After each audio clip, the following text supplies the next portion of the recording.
President Trump is back.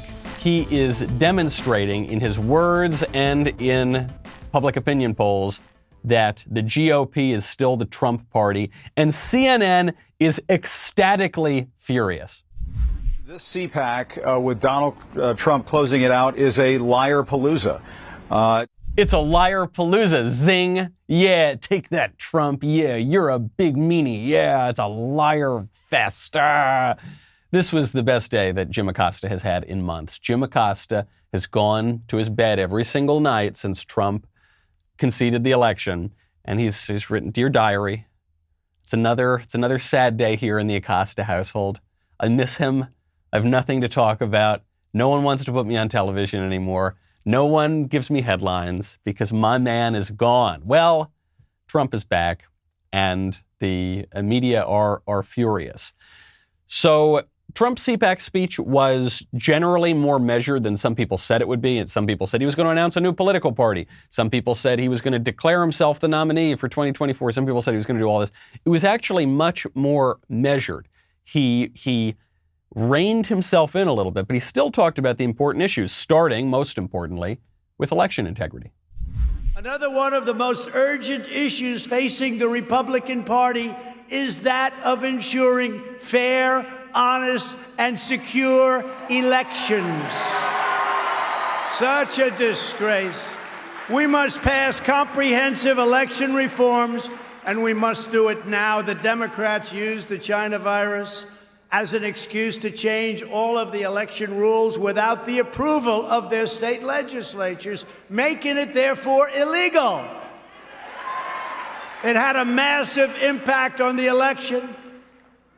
Again, you have to go to the legislatures to get these approvals.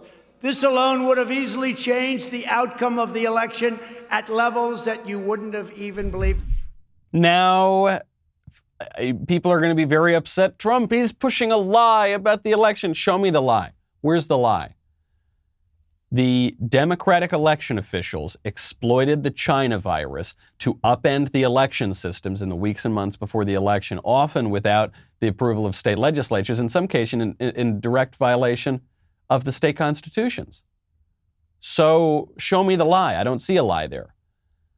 But then notice what Trump says. He doesn't say, and that's why we actually won the election and Biden 100% actually lost. He didn't say that. He said it had a massive impact on the election, which is true. You can at least say, even if you think that the whole rigging of the election systems was illegitimate and terrible, you still can't say with 100% certainty, Trump won the election, and the votes that were fraudulent were enough to sway the election.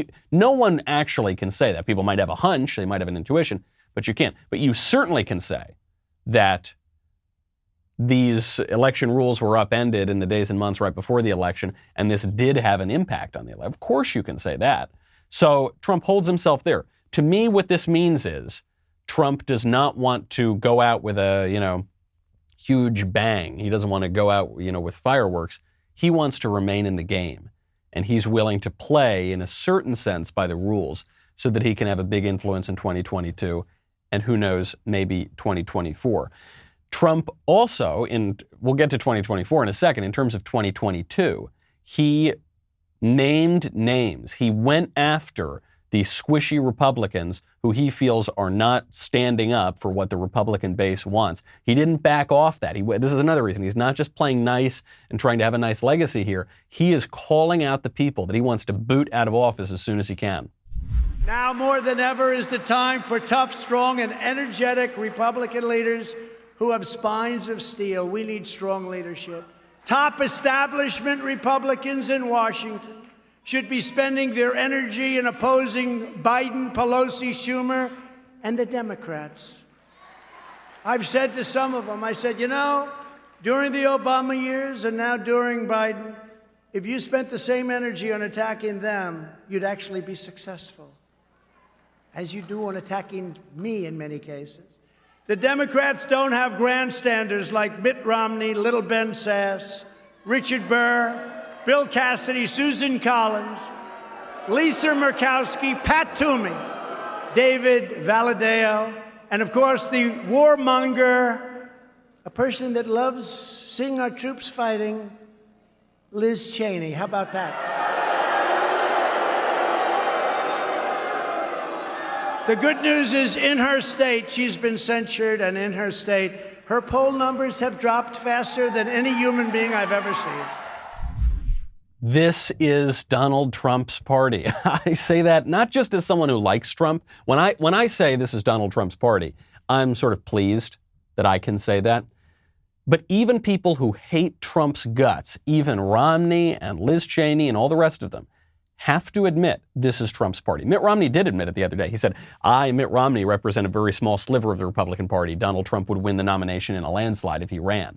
How strange is it that at CPAC, this is sort of the big conservative conference of the year, the chairman of the House Republican caucus, Liz Cheney, gets booed, overwhelmingly booed on the floor like that. Mitt Romney, who won the CPAC straw poll in 2012, Mitt Romney, who used to be pretty popular at CPAC, getting booed because the party is shifting and because politics always does change. It changes according to circumstance. So that's 2022. Obviously, I think Trump is going to try to pick off some of his political opponents.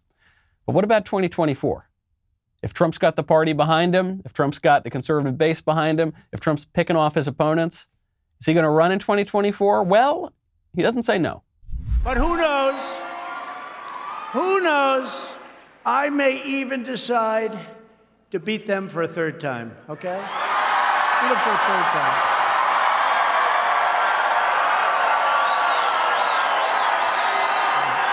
True.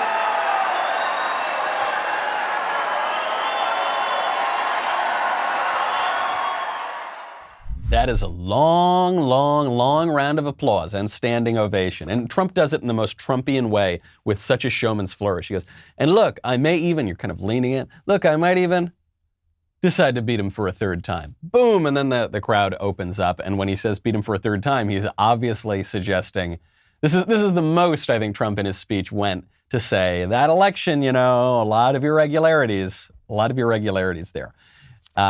The CPAC straw poll is pretty interesting because in terms of the candidates, Trump wins, he walks away with it. He got the majority of votes. In a field of Trump, DeSantis, Noem, Haley, Pompeo, Trump gets 55% in the CPAC straw poll. So even if all those other candidates were just one other candidate, Trump still wins. DeSantis, no surprise there that he's coming up second by a lot, too. It's 55% to 21% for DeSantis. Then when you get to Kristi Noem, it's 4%. Nikki Haley, 3%. Mike Pompeo, 2%. Not really surprising numbers. When you take a look at the straw poll without Trump, so let's say Trump decides not to run, Ron DeSantis still crushing it. He's got 43% up there. Kristi Noem at 11%. Don Jr. at 8%. Again, just evidence that the Trump family is dominating the party. Even Don Jr., right, who was not the president, still doing pretty well. Pompeo, 7%. Cruz, 7%. The one thing worth noting here is that the straw poll has a kind of 50-50 record. So the straw poll was right about the nominee in 1980, and then obviously right in 1984. They probably shouldn't have even held it that year, but Reagan got it again in 84. They were right in 96, 2000, and 2012. But the CPAC straw poll got the nominee wrong in 76, 92, 2008, and 2016. Trump did not come in first or even second in 2016. So these things can change quite a lot. The other thing I would say about Ron DeSantis, he's doing a great job. He's doing everything he should be doing. But it's a long time. It's a long time away from 2024. The people who tend to win this early historically have not actually gotten the nomination later on. So we'll have to see. More interesting even than the candidates are the issues. The top issue for the CPAC audience, election integrity, followed by constitutional rights, followed by immigration, followed by reopening the economy, was pretty low on the list, followed by the Second Amendment, followed by taxes, followed by national security, finally followed by pro-life.